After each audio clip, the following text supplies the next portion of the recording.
നീണ്ട 27 വർഷത്തെ കാത്തിരിപ്പാണ് 1998 ശേഷം ഒരു ICC ട്രോഫി ദക്ഷിണാഫ്രിക്കയുടെ കയ്യിലേക്ക് വരുന്നു.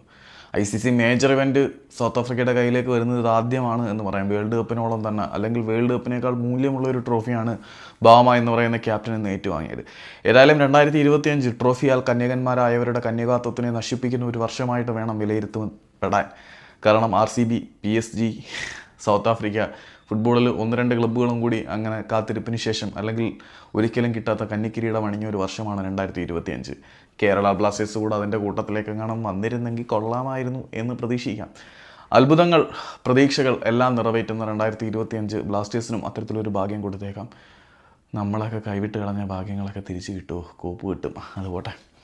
ഏതായാലും അന്ന് RCB ജയിച്ചപ്പോൾ ഒരു വീഡിയോ ചെയ്യണമെന്ന് വിചാരിച്ചാണ്, ചെയ്തില്ല. ഇന്ന് സൗത്ത് ആഫ്രിക്ക ജയിക്കുമ്പം ആ ഒരു വീഡിയോ ചെയ്യാൻ പറ്റുന്നുണ്ട്, അതിൽ സന്തോഷമുണ്ട്. മാക്രം നേടിയ റൺസിന് വളരെ വലിയ വിലയുണ്ട്. കാരണം ഇന്നത്തെ വിജയത്തിൻ്റെ ഏറിയ പങ്ക് ക്രെഡിറ്റും അവകാശപ്പെടുന്നത് ബാവമയും മാക്രവുമാണെന്ന് പറയേണ്ടി വരും. കങ്കാരുക്കളെ ഫ്രൈ ആക്കി ഒരു കിരീടം ക്രിക്കറ്റിൻ്റെ മെക്കയിൽ നേടുക എന്ന് പറഞ്ഞാൽ ചില്ലറ കാര്യമൊന്നുമല്ല. ക്രിക്കറ്റിൻ്റെ ജന്മഗേഹമായിട്ടുള്ള ലോർഡ്സിൽ വെച്ച് തന്നെ സൗത്ത് ആഫ്രിക്ക വേൾഡ് ടെസ്റ്റ് ചാമ്പ്യന്മാരായി മാറുന്നു എന്നുള്ളത് വളരെ സന്തോഷം നൽകുന്ന കാര്യമാണ്. റിസർവേഷൻ കോട്ടയിൽ മാത്രം ടീമിൻ്റെ ക്യാപ്റ്റനായവൻ എന്ന പേരിൽ ഒരുപാട് പുച്ഛവും പരിഹാസങ്ങളും ഏറ്റുവാങ്ങി ഒരു ട്രോൾ മീം മെറ്റീരിയലായി മാത്രം പലരും വിശേഷിപ്പിച്ചിരുന്ന ബാവമ ടെസ്റ്റ് ചാമ്പ്യൻഷിപ്പിൽ ഒരു ടെസ്റ്റ് പോലും തോക്കാതെ തൻ്റെ ടീമിനെ ചാമ്പ്യന്മാരാക്കുന്നുണ്ട്. ഇന്നത്തെ ദിവസം അല്ലെങ്കിൽ ഈ ഒരു ടെസ്റ്റിൽ അദ്ദേഹം നേരിട്ട പന്തുകളുടെ എണ്ണം എടുത്തു പറയേണ്ടതാണ്. സൗത്ത് ആഫ്രിക്ക ഒരു കൂട്ടത്തകർച്ചയിലേക്ക് നശിച്ചു പോകാതെ അദ്ദേഹം പിടിച്ചു നിർത്തി. ടോപ്പ് സ്കോറർ മാക്രമാണ്. ഇന്നത്തെ വിജയത്തിൻ്റെ ക്രെഡിറ്റും മാക്രത്തിന് തന്നെയാണ്. പക്ഷേ ഒരു വശത്ത് നങ്കൂരമിട്ട് ഉറച്ചു നിൽക്കാൻ ബാവമയ്ക്ക് കഴിഞ്ഞിട്ടുണ്ടായിരുന്നു. പിന്നീട് അദ്ദേഹത്തിൻ്റെ വിക്കറ്റ് അദ്ദേഹം വലിച്ചെറിഞ്ഞെന്ന് പറയാൻ പറ്റില്ല. ഓസ്ട്രേലിയയുടെ ബോളിംഗ് അത്രമാത്രം കണ്ണിങ് ആയിരുന്നു. അദ്ദേഹം വിക്കറ്റ് നഷ്ടപ്പെടുത്തി ഡഗൗട്ടിലേക്ക് നിർത്തി.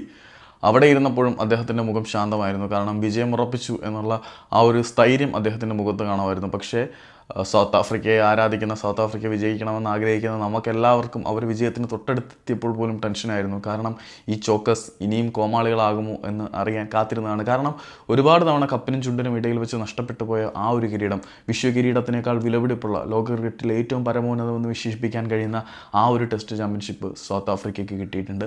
അപ്പോൾ അതിൻ്റെ ക്യാപ്റ്റനായിട്ടുള്ള ബാവമ കൂടുതൽ അഭിനന്ദനങ്ങൾ അർഹിക്കുന്നുണ്ട്. ഇന്നത്തെ മാക്രത്തിൻ്റെ ഇന്നിങ്സിനെയും ആർക്കും ചെറുതാക്കി പറയാൻ പറ്റില്ല. ഏതായാലും വിരലിലെണ്ണാൻ കഴിയുന്ന ടെസ്റ്റുകൾ കൊണ്ട് തന്നെ, അതായത് 2 കാലിൽ അങ്ങനെയൊന്നും പറയുന്നില്ല, വളരെ കുറച്ച് ടെസ്റ്റുകൾ കൊണ്ട് തന്നെ പലരും കൊട്ടിഘോഷിക്കുന്ന ഇന്ത്യൻ ക്യാപ്റ്റന്മാരെക്കാൾ ലെഗസി നേടിയെടുക്കാൻ ബാവമ എന്ന് പറഞ്ഞ പലരും എഴുതി തള്ളിയ ക്യാപ്റ്റന് കഴിഞ്ഞിട്ടുണ്ട്. സോ ഈ 2025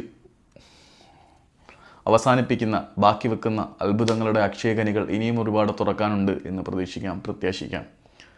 ഓക്കെ, അടുത്ത വേൾഡ് കപ്പ് പോർച്ചുഗലിന് കിട്ടിയാൽ കൊള്ളായിരുന്നു എന്നൊരാശയം എനിക്കുണ്ട്.